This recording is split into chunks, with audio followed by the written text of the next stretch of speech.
नमस्कार।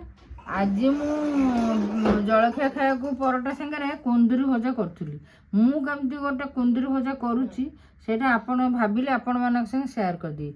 कुंदूरी भजा प्लेन रे हम अल्प टिके जीरा रखी फुटे को पोस्तक रखी आगे नाकू शुखला लंका काटिकी रखी। मु प्रथम कहीदे कुंदूरी भजार उपकारिता विषय आप सब जाथे।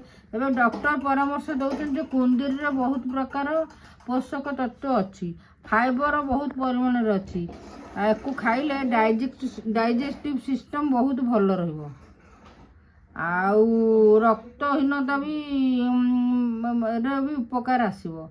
आउ एमती भी बहुत प्रकार यार रोग प्रतिरोधक शक्ति अच्छी।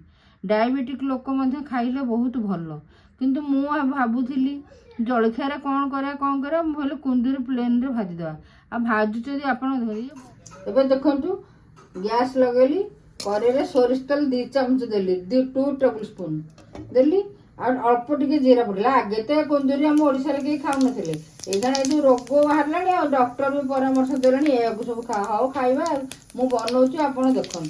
टिके सुखला लंका दे देले एबे ये हूँ 250 कुंदूरी एतिकी माने तेल देली एतिकी याकू मु एठी पदेली आउ परिमाण मत लूण भी देली आ हळदी मध्ये देली आकु टिके भाजीबा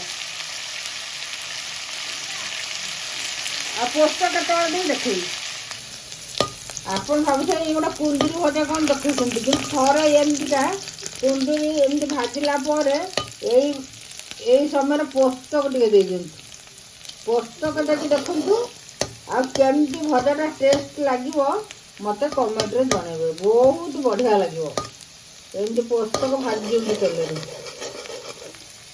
पखाड़ा सांगे हो कि गरम सांगे हो कि परोटा सांगे मु खाऊ देखो आउ टिके पर आम कुंदूरी भजा पूरा कम्प्लीट हो।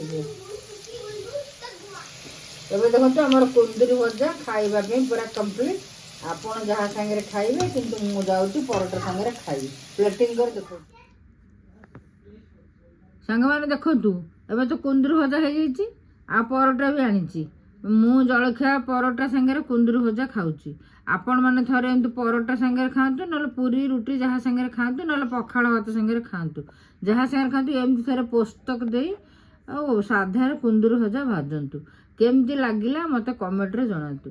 आ जदि भल लगी था लाइक शेयर सब्सक्राइब करने को भूलिबेनी। फॉलो तो निश्चय करे। जय जगन्नाथ।